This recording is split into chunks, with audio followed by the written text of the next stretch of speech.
Thank you for having me, and thank you for having this wonderful series. First, I have just a few announcements. I'm wearing this shirt because this shirt is in support of a new press called She Books, which is an electronic book version that publishes books by women that are 10,000 words long. And it publishes memoir and fiction and nonfiction. And so they're having a Kickstarter campaign, trying to raise money, trying to publish more books by women. So there are cards over there about it, and also check it out. And if you're a writer and you have something, and you're a woman, woman identified, and you have something, 10,000 words that you want to submit to them. Also, I'm teaching a class coming up, just starting next Thursday, which is very much in this genre. It's a magical realism class, and that's at the San Francisco Grotto. And so it'll be on Thursday night, starting next week. I'm also teaching another class about sex writing, also at the Grotto. It's just a one-day class called Sex on the Page, and that is on June 28th. This is actually from my novel, my first novel, and it's a chapter called The Hospital, a Game for Lovers.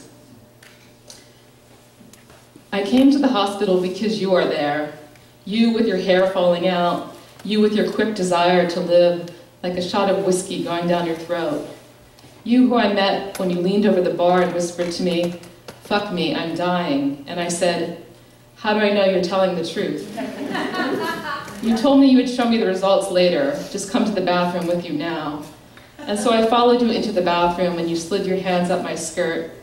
I was wet already, and you pushed me against the wall. You said, "I could tell from looking at you that you wanted me to heal you like this." And you pulled my underwear down my legs. That was quick, but this is slow. That was quick, but like slow-mo instant replay, it happened again and again in my mind. Perhaps it is still happening now. Here are the rules of the game. In the white room, nothing will happen. We make the rules in the hospital. We will play roles like doctor and nurse and patient. When we're tired of playing a role, we will switch roles. There will be no psychiatric hospital scenes. All injuries are physical. All injuries can be healed by the doctor or the surgeon or the nurse or the patient. If the patient does not want the injury cured because they are still attached to it, it will not be cured or it will heal very slowly. If the patient wants the injury cured immediately, this will be done. Slow healing will be nursed to. Slow healing will include many layers of bandages, salves, time for healing. At a certain time every day, the nurse will look at the wound and see how it is doing. Pleasure will be shown for slow and fast healing. Sometimes the nurse will smile and hold the hand of the patient and say things like, "You're going to be okay.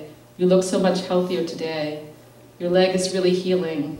I love the color of your throat, like a pink rose." Death does not happen in this hospital. We have nothing against death, but that is another game.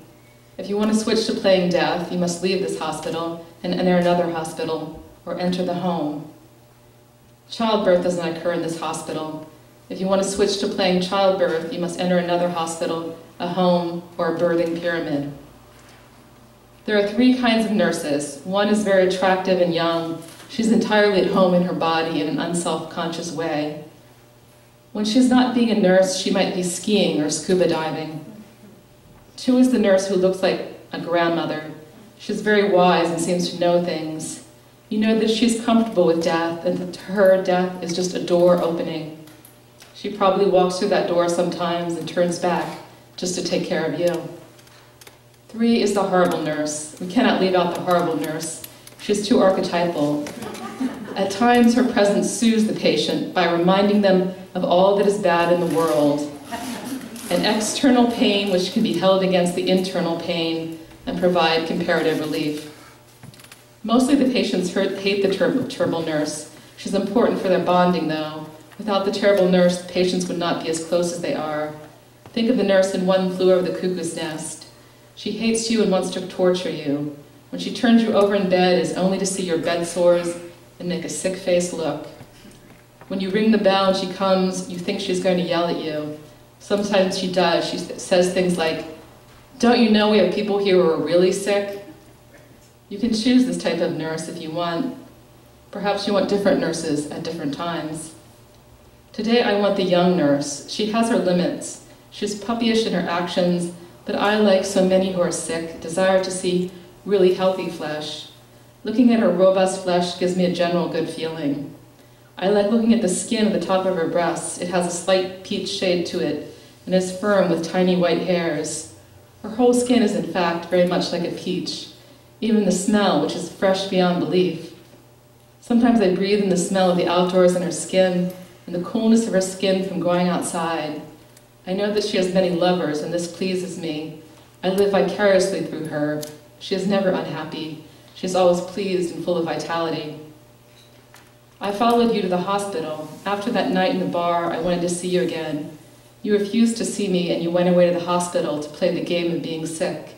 And so I made myself sick to love you. You let me see you on certain days, days that you're not too sick, or days that you're near to dying. Today your family was visiting, and making you tell them long stories about what they all meant to you with their guilty stares. We call it death-warmed over eyes, the looks that people give us. While they were there, I came to your room and limped to the window to water a plant. "Who is that woman?" your wife asked, and you answered that I was a ghost. I smiled and spilled the water on the windowsill.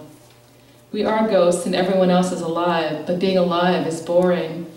They have to play the same games they have always been playing, of trying to make sense of things all of the time, of doing enough for us before we die, of saying the right things. Of course I could choose what I'm in the hospital for. I'm in the hospital for a mysterious disease. They will never be able to put a name on it as long as I am here. At times I joke heartily with the doctors, but that perhaps they will name the disease after me. "No," my extremely handsome doctor with graying temples responds. "They would name it after the doctor who discovered the illness, not the patient." I know he is sleeping with the young nurse, and this pleases me inordinately. Yes, only famous sports stars get diseases named after them. This mystery disease also brings me a great deal of attention. Young doctors often come to visit me and look at my charts. I am extremely proud that I have something so arcane and mysterious. My charts are lovely scratches of words and graphs and pictures that tell the real story of me. I always thought there should be a graphic representation of me that I can show people when first meeting. The charts come in handy for that.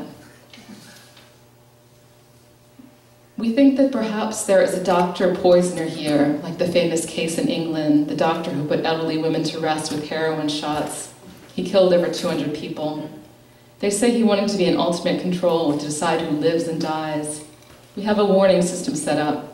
If the night doctor ever comes into someone's room and offers them an injection, they ring a little bell and one of the other patients comes into the room. Usually he withdraws the offer of medication when he sees he is being watched. Actually, poisoning is quite common in the medical field. There are nurses who kill their patients. I wonder if there are patients who kill their doctors. I recently requested a fourth kind of nurse. Everyone was surprised. They felt that the 3 nurse varieties pretty much covered the field. "No," I said, "these nurses aren't giving me what I need. I want a don't take no shit from anybody nurse. I want a woman from the heartland who has suffered and can look life straight in its shitty eyes and still have some warmth in her.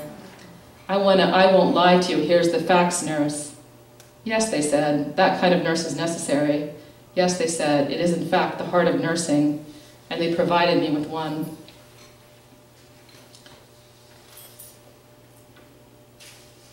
We could leave at any time, really, if we wanted to, if we decided that our disease doesn't really exist, or we invented a doctor that has a cure for it.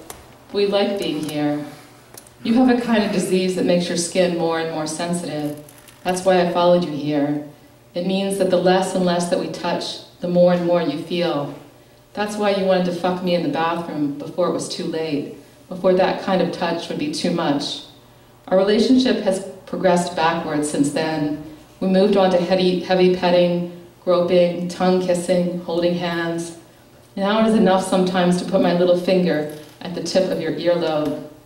At night, when I sneak to you in your bed and touch you so quietly and gently that I won't damage any of your organs, I feel more alive than I ever have in my life. You whisper in my ear, what is it about death that makes us so alive? I whisper back, I am touching you for the last time. Last time I touch your belly. Last time I touch your eyebrow. Last time I put your penis in my mouth, so gently, as if it will melt against my tongue. Thank you.